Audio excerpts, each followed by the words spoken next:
प्यार हम लियो कुछो न बुझलियो चढ़ल जवानी कोना रातोगे जान। प्यार हम लियो कुछो न बुझलियो चढ़ल जवानी कोना रातोगे जान।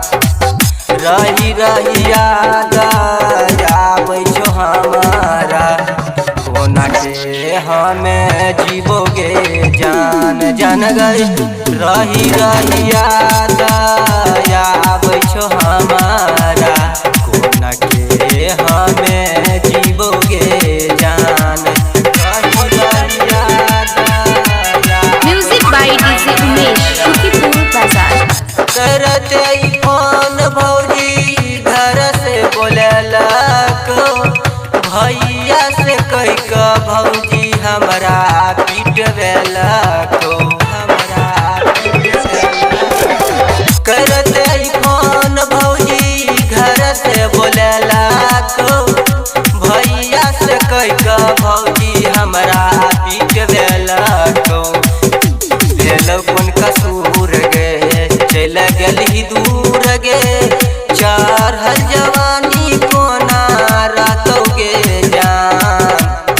रही रही याद आबै छो हमारा कोना के हमें जीवोगे जान जान गए।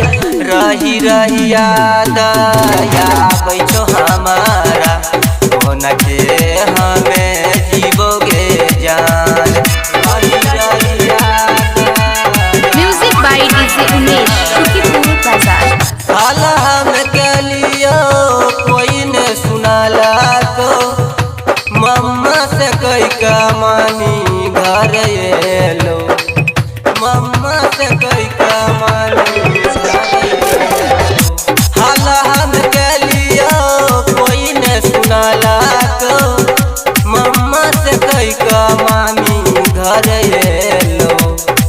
गली कोना दूर गे कर दिली मजबूर गे हो गली अकेला कोना जीतोगे जान।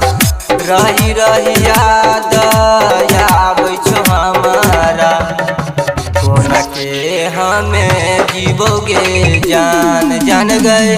रही रही याद